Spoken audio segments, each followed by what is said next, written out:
और बड़ी खबर में आप सभी का स्वागत है। आपके साथ में हो दिव्या। इस बुलेटिन में हम बात करेंगे दिन की 4 बड़ी खबरों की। पहली खबर चंडीगढ़ से है, जहां मुख्य निर्वाचन अधिकारी अनुराग अग्रवाल ने प्रेस कॉन्फ्रेंस के दौरान कहा कि लोकसभा चुनाव में मतदाताओं की जागरूकता सबसे अहम है। दूसरी खबर फरीदाबाद से है, जहां नंगला एनक्लेव पार्ट 1 में जर्जर मकान का छज्जा गिरने से गली में खेल रहे 5 साल के मासूम की मौत हो गई।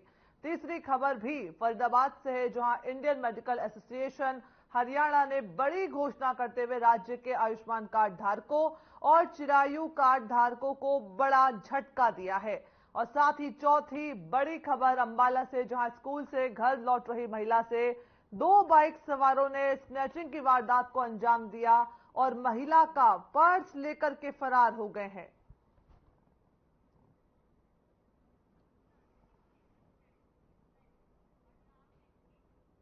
बड़ी खबर में शुरुआत करते हैं दिन की पहली बड़ी खबर के साथ, जहां मुख्य निर्वाचन अधिकारी अनुराग अग्रवाल ने प्रेस कॉन्फ्रेंस के दौरान कहा कि लोकसभा चुनाव में मतदाताओं की जागरूकता सबसे अहम है। हमारी कोशिश मतदान प्रतिशत बढ़ाना है। 2019 में जो है 67% मतदान हुआ था और इस बार इसमें बढ़ोतरी करेंगे। इसके साथ ही उन्होंने कहा कि निष्पक्ष और पारदर्शी चुनाव करवाना हमारा प्रथम लक्ष्य है।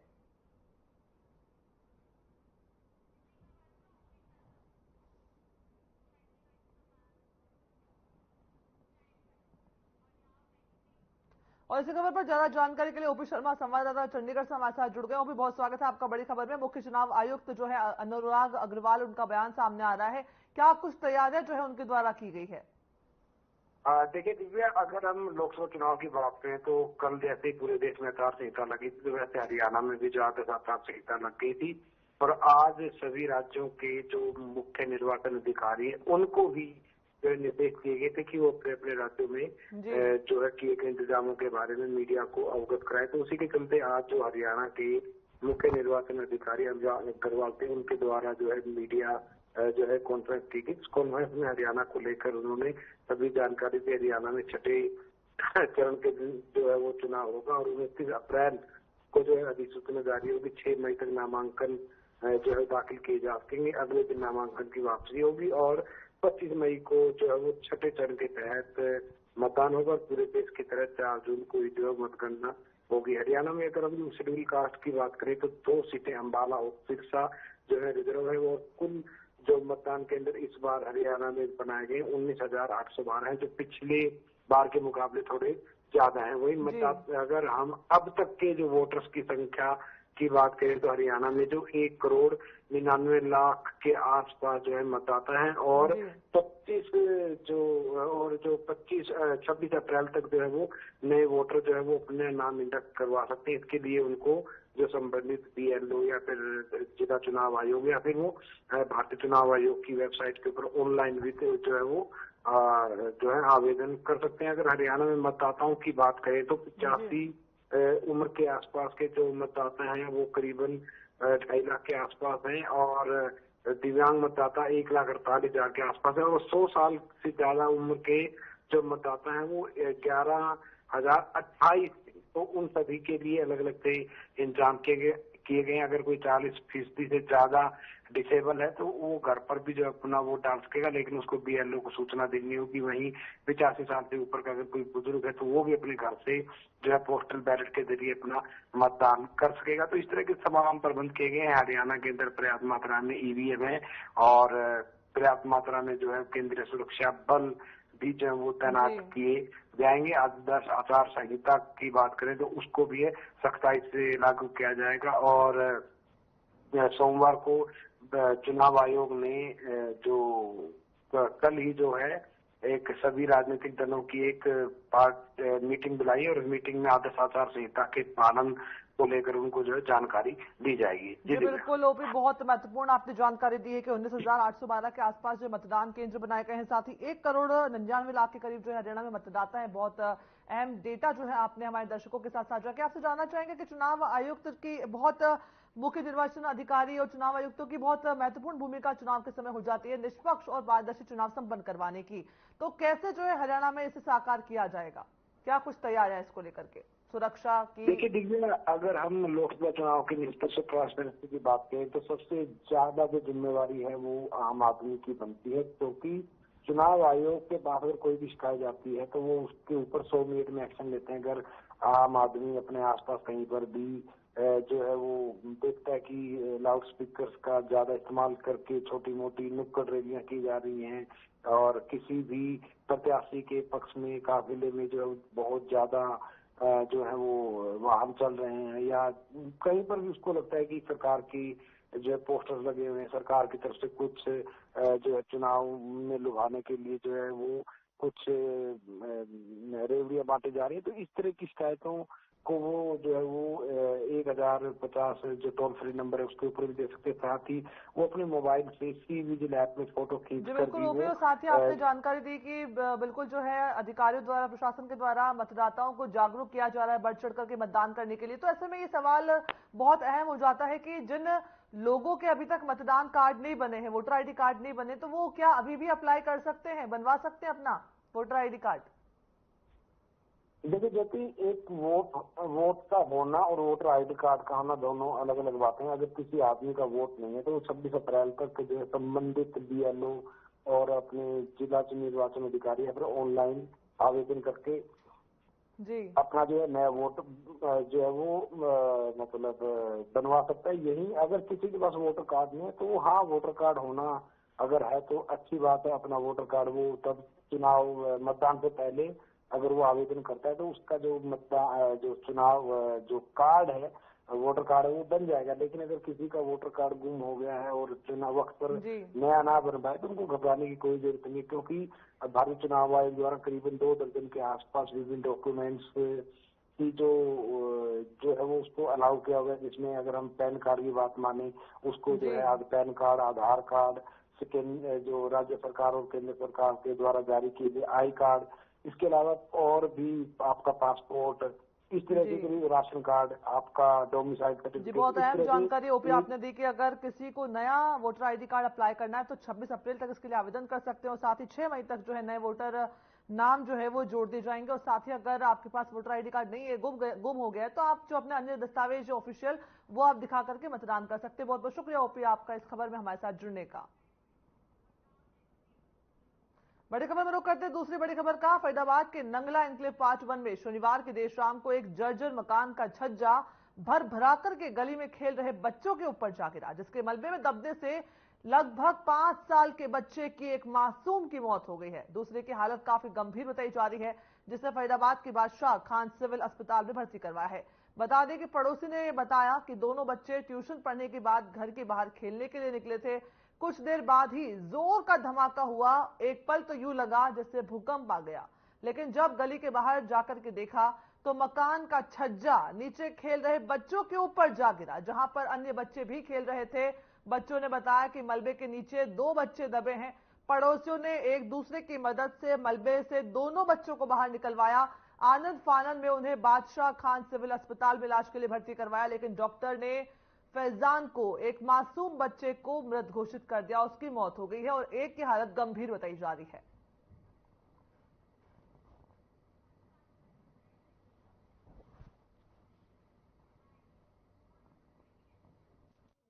ये पर्वता कॉलोनी का एरिया था, वहाँ घर के बाहर छज्जा था, जिसके छज्जे के गर्डर में जंग लगा हुआ था। तो बच्चे खेल रहे थे तो सडनली वो छज्जा गिर गया।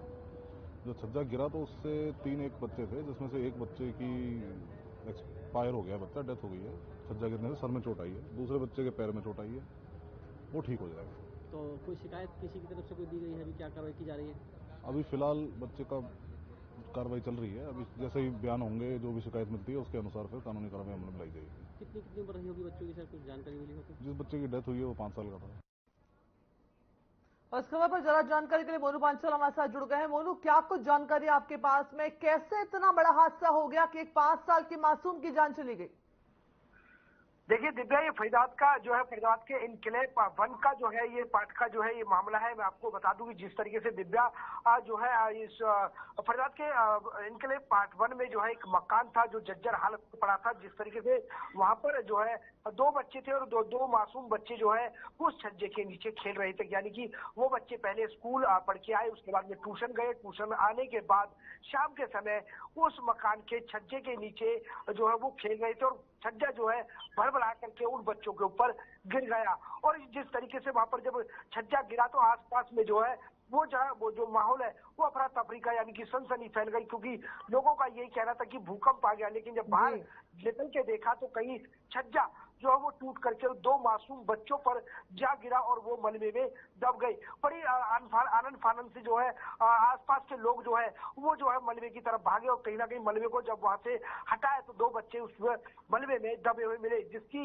एक बच्चे की मौत हो गई और दूसरे बच्चे की जो है वो हालत गंभीर है। तो कहीं ना कहीं एक बड़ा सवाल जरूर यहाँ पर दिव्या खड़ा होता है कि मकान मालिक जो होते हैं वो बिल्कुल भी अपने जो मकान है उसकी तरफ नहीं देखते और जर्जर हालत में छोड़ देते हैं, जबकि जो मकान जर्जर हालत में पड़ा था। मोनू, इतना दर्दनाक हादसा हो गया कि एक बच्चे की जान पर बात बनाई और दूसरे बच्चे की हालत गंभीर है। किसकी लापरवाही सामने आ रही है, किसके ऊपर दोष पड़ा जाएगा? दिव्या देखिए, अगर देखा जाए तो मकान मालिक की जो है बहुत ज्यादा गलती यहाँ पर देखी जा रही है, क्योंकि उसने अपने मकान की तरफ किसी तरीके का कोई रुख नहीं देखा, क्योंकि वो जर्जर हालत में मकान पड़ा था। लेकिन सबसे बड़ी बात मैं बता दूं कि दिव्या, ये चाहिए तो छज्जा गिरने से एक मासूम बच्चे की और एक मासूम बच्चे की जो गंभीर हालत यहाँ पर बनी हुई है। लेकिन सबसे बड़ी बात यह कि दिव्या, इस जर्जर मकान में कुछ लोग किराए पर भी रहते हैं। आखिरकार अगर ये बिल्डिंग गिर जाती और पूरा जो किराएदार है अगर वो भी इस मलबे में दब जाते तो इसका जिम्मेदार तो मोनू जी, ये जो जर्जर मकान की हालत है, कितने लंबे समय से ये इसी स्थिति में मकान था? और क्योंकि मकान जर्जर था तो इस पर पहले क्यों नहीं मकान मालिक ने एक्शन लिया? क्या मकान मालिक भी वहीं रहता था? जी, मकान मालिक जो है इस मकान में नहीं रहता, वो कहीं और बाहर रहता है। और ये जो मकान है काफी समय से जो है ये जर्जर हालत में पड़ा था, लेकिन इसको किराए पर देकर के यहाँ पर चले जाते थे और किराया लेने के समय पर ही जो है वो मकान मालिक आता था। लेकिन जिस तरीके से देखा जाए कि जो मकान है उसकी जर्जर हालत बुरी तरीके से जो खस्ता हालत हुई पड़ी थी और लोगों ने, आसपास के लोगों ने जो है इस मकान मालिक से बोला जरूर था कि जो आपका मकान है पूरी तरीके से जर्जर हो चुका है, इसको जो है तो इसकी मरम्मत कराई जाए, इसको सही कराया जाए। लेकिन जो है मकान मालिक ने किसी की नहीं सुनी और बिल्कुल उन बातों को नजरअंदाज करते हुए 2 बच्चों की, यानी कि एक बच्चे की जो है नाजुक हालत है तो एक बच्चे को ये छज्जा जो है ले चला। तो कहीं ना कहीं बड़ा जो है ये दर्दनाक हादसा जरूर हुआ है। जी दिव्या जी बिल्कुल, बहुत दर्दनाक हादसा। एक बच्चे की हालत गंभीर बताई जा रही है, एक बच्चे की मौत हो गई है। साथ ही मोनू, पुलिस का क्या कुछ कहना है? कितनी सख्ती के साथ जो है कार्रवाई कर ली जाएगी और कितने समय में कार्रवाई की जाएगी? दिव्या देखिए, अगर पुलिस की बात की जाए तो पुलिस को जिस तरीके से पुलिस को जो है सूचना मिली, पुलिस भी मौके पर पहुंची। लेकिन जब तक पुलिस पहुंची थी तो दोनों मासूम बच्चों को लेकर के हॉस्पिटल जा पहुंचे। लेकिन पुलिस भी हॉस्पिटल पहुंची और हॉस्पिटल जा करके वहां का जो है स्थिति, वो बच्चों का जो है हालचाल पूछा और उसके साथ ही जो है कहीं ना कहीं परिजनों ने किसी तरीके की कोई शिकायत नहीं दी है। लेकिन उन्होंने, पुलिस वालों ने साफ कहा है कि अगर शिकायत उनको मिलती है तो वो मकान मालिक के खिलाफ सख्त से सख्त कार्रवाई, वो यहाँ पर जो कार्रवाई है वो अमल में लाई जाएगी। जी बिल्कुल। साथ ही जो पीड़ित के जो परिजन है, जो मृतक के परिजन है, उनका क्या कुछ कहना है इस पूरे मामले को लेकर के? साथ ही आपने बताया कि दूसरे बच्चे की हालत अभी गंभीर है, क्या कुछ डॉक्टरों का कहना है उसकी? क्या वो उसकी स्थिति जो है वो खतरे से बाहर बताई जा रही है या खतरे में है? देखिए, अभी जो है डॉक्टर जो है बादशाह खान के डॉक्टरों से भी बात हमारी हुई है। उन डॉक्टरों ने यही कहा कि अगर जो अभी बात की जाए तो जो है इस बच्चे को जो है काफी फ्रैक्चर जो है वो बॉडी में आए हैं। लेकिन जिस तरीके से देखा जाए तो अभी फिलहाल जो है वो ट्रीटमेंट यहाँ पर किया जा रहा है बादशाह खान हॉस्पिटल में। अगर कोई स्थिति अगर नाजुक बनती है तो यहाँ से भी उसको बच्चे को रेफर कर दिया जाएगा। लेकिन अब की स्थिति की बात की जाए तो बच्चे की हालत जो है वो अभी ठीक बताई जा रही है और कहीं ना कहीं किसी तरीके से कोई अभी खतरे वाली बात नहीं है। लेकिन परिजनों की बात की जाए तो अभी परिजन जो है वो बिल्कुल पूरे हादसे में जो है वो कहीं ना कहीं अपना आपा खोए बैठे हैं और वो किसी तरीके की कोई सुर्त नहीं है। लेकिन जैसे ही उनको कंप्लेंट जो है पुलिस को दी जाएगी तो वो कहीं ना कहीं मकान मालिक के खिलाफ जो है वो सख्त से सख्त कार्रवाई करने की बात कह रही है। जी बिल्कुल, फरीदाबाद में इतना बड़ा हादसा हो गया, एक जर्जर मकान के जो उसका छज्जा गिरने से जो एक बच्चे की मौत हो गई है और एक बच्चे की हालत गंभीर बनी हुई है। मोनू पांचल हमारे साथ बने रहिएगा। दर्शकों को तीसरी बड़ी खबर का रुख करवा देते हैं। तीसरी बड़ी खबर में आपको ले चलते हैं जहां पर इंडियन मेडिकल एसोसिएशन हरियाणा ने आज यानी कि 16 मार्च को एक बड़ी घोषणा की है और राज्य के आयुष्मान कार्ड धारकों और चिरायु कार्ड धारकों को एक बड़ा झटका दिया। हरियाणा आईएमए ने एक पत्र जारी करके ऐलान कर दिया कि आज से पूरे हरियाणा में आयुष्मान अनुबंधित अस्पताल आयुष्मान और चिरायु कार्ड के लिए काम नहीं करेंगे। ऑर्थोपेडिक सर्जन सुरेश अरोड़ा ने कहा कि हरियाणा के अस्पतालों का 200 करोड़ से ज्यादा का बकाया नहीं दिया गया है, जिसके चलते वे अब आयुष्मान कार्ड और चिरायु योजना के तहत इलाज करने में असमर्थ है। वही बता दें कि फरीदाबाद के सूर्य ऑर्थोपेडिक ट्रॉमा सेंटर के संचालक डॉक्टर सुरेश अरोड़ा और अक्षम हॉस्पिटल के general physician doctor Sumit Sharma सहित कई डॉक्टर भी जो है इसका विरोध कर रहे हैं और आयुष्मान और चिरायु कार्ड के तहत जो है लाभ नहीं देने की बात कह रहे हैं, जिससे कि मरीजों को एक बड़ा झटका लगा है।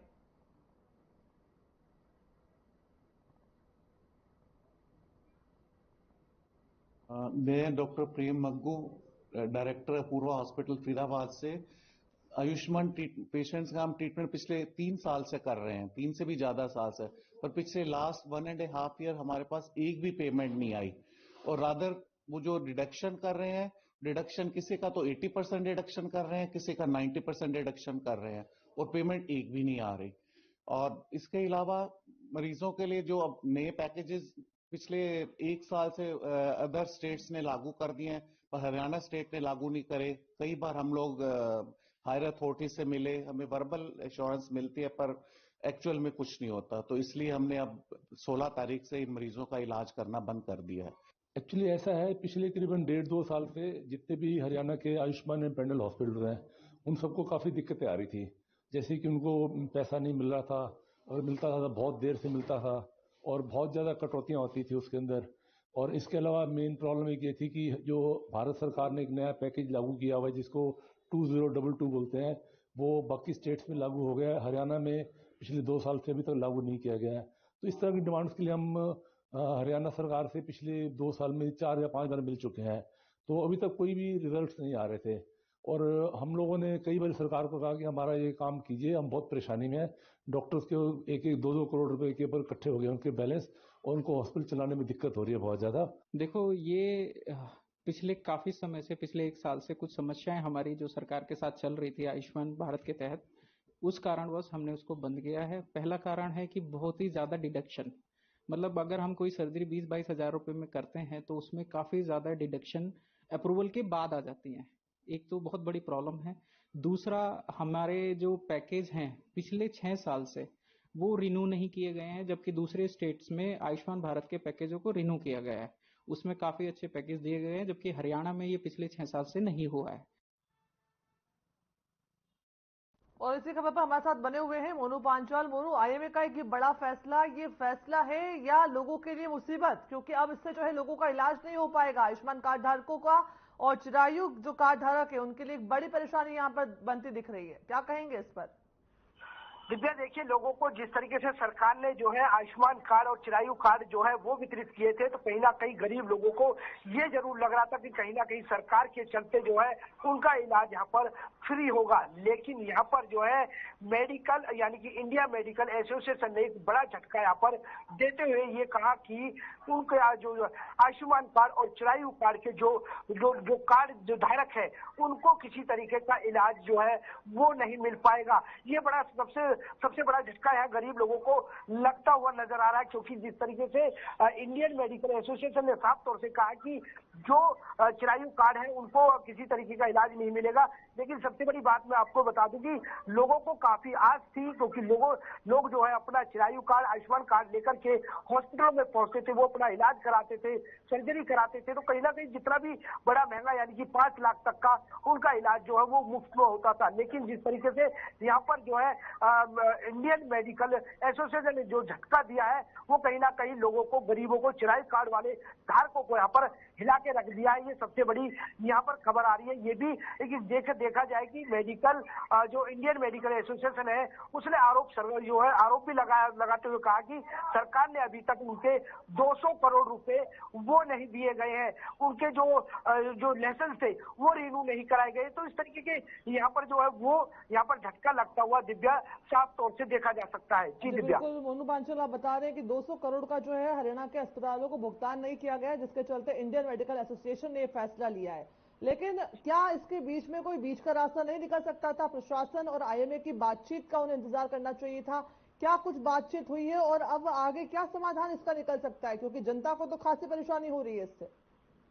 जी बिल्कुल दिव्या, देखिए लोगों को परेशानी जरूर हो रही है क्योंकि लोग जो धारक है, जो कार्ड धारक है, उनको जो है वो यहाँ पर झटका लगता हुआ नजर आया। लेकिन सबसे बड़ी बात यह है कि कहीं ना कहीं डॉक्टरों ने काफी इंतजार करने के बाद, यानी कि डॉक्टरों ने साफ तौर से कहा कि हमारा 6 साल के करीब जिस तरीके से सरकार ने जो आयुष्मान कार्ड चलाया, चिरायु कार्ड चलाया, उनका जब पैकेज रहा वो पैकेज उन तौर पर जो है वो चलता रहा। लेकिन देखा जाए तो 6 साल से उनका जो लाइसेंस यानी कि जो रिन्यू है वो जो है वो रिन्यू जो साइन है वो उनके क्लियर नहीं हो पाए हैं। या 200 करोड़ की बात की जाए तो 200 करोड़ जो है वो हरियाणा सरकार ने हरियाणा जो हॉस्पिटल है यानी कि हरियाणा के जो अंतर्गत आते हैं उनको जो है पेमेंट नहीं करी है। तो कहीं ना कहीं डॉक्टरों का यही कहना है कि हम भी जो है वो कब तक करेंगे, कब तक जो है वो इलाज करेंगे। तो जिस तरीके से सरकार दावे जरूर कर रही है लेकिन दावों पर खरा उतरती हुई नजर नहीं आ रही, क्योंकि यहाँ पर तो गरीब लोगों का जो है इलाज जरूर कर रहे हैं, लेकिन जो जिस तरीके से सरकार से सहायता यानी कि जो पैसा है वो जो टाइम से समय से नहीं मिल पाता। लेकिन जिसके बाद भी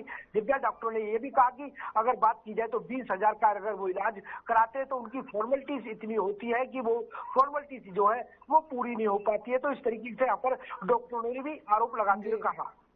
जी बिल्कुल मोनू, हमारे साथ बने रहिएगा। दर्शकों को चौथी बड़ी खबर आप दिखा देते हैं, जहां पर चौथी बड़ी खबर नारायणगढ़ से है, जहां के वार्ड नंबर 10 में स्कूल से घर लौट रही महिला से 2 बाइक सवारों ने स्नैचिंग की वारदात को अंजाम दे दिया। बाइक सवार युवकों ने महिला से उसका पर्स छीन करके फरार हो गए। बता दें कि सूचना मिलने पर पुलिस मौके पर पहुंची और मामला दर्ज करके जांच पुलिस कर रही है। पुलिस ने मामले को गंभीरता से लिया और सीसीटीवी की मदद से आरोपियों को पहचाना और उन्हें गिरफ्तार भी कर लिया है। स्कूल से आ रही थी तो रास्ते में आ रही थी तो ये एकदम बाइक पे सवार होके मेरे पीछे से आए। एकदम इन्होंने मेरा पर्स छीना और एकदम मैं नीचे गिर गई और एकदम मेरे को गोडे में काफी चोट आई है। तो फिर मैंने मतलब सारी गली वाले मैंने शोर मचाया, सारे गली वाले इकट्ठे हो गए और फिर मैंने पुलिस को कंप्लेंट की।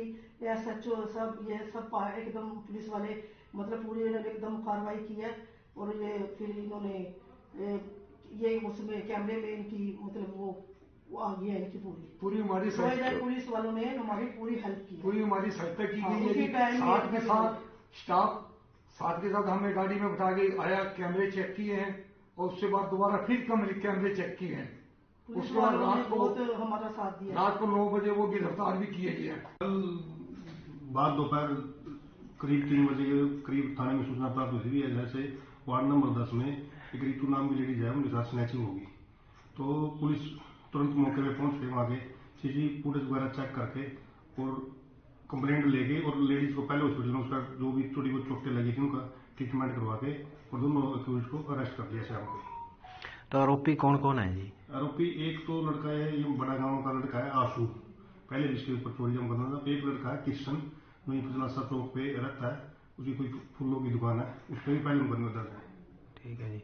तो अभी क्या इनको रिमांड पे लेंगे या क्या है? नहीं, अभी फिलहाल इनको आज पुलिस 2 दिन का रिमांड लेके इनसे और भी चोरी वगैरह की हमारे एरिया में जो इबादत है उनके ऊपर कार्रवाई। और इस खबर पर जरा जानकारी के लिए संवाददाता नरेंद्र सेनी हमारे साथ जुड़ गए। नरेंद्र, अभी हमने अंबाला से एक पीड़ित महिला को सुना, जहां पर पीड़िता कह रही है कि पुलिस ने दोनों युवकों को गिरफ्तार कर लिया है और वो पुलिस का शुक्रिया अदा कर रही है। लेकिन सवाल यहाँ पर यह अहम हो जाता है कि इस तरह की जो स्नैचिंग की वारदातें हैं अंबाला में लगातार देखने को मिल रही है और अपराधियों में बिल्कुल भी जो है डर नहीं देखा जा रहा है वहां पर। जी बिल्कुल, देखिए मैं बताना चाहूंगा कि अंबाला में लगातार जो स्नैचिंग की वारदातें हैं वो लगातार बढ़ रही है। हालांकि पुलिस पे कोशिश कर रही है इन वारदातों पे लगाम लगाने के लिए, लेकिन बावजूद इसके जो स्नैचर हैं उनके हौसले बुलंद हैं और वो हर कह सकते हैं कि कुछ दिनों के बाद ही ऐसी वारदात को अंजाम दे देते हैं। ऐसी ही घटना अंबाला के नारायणगढ़ में हुई, जहां पर जो सेक्टर वार्ड नंबर 10 से एक महिला जो स्कूल से लौट रही थी, उससे 2 बाइक सवार आए और उसकी जो चैन खींच कर कहीं ना कहीं उसका पर्स छीन कर कहीं भाग गए। लेकिन जैसे ही पुलिस ने सीसीटीवी खंगाला तो सीसीटीवी पे वो युवकों की पहचान होगी और पुलिस ने तुरंत कार्रवाई करते हुए जो युवक है उनको गिरफ्तार कर लिया।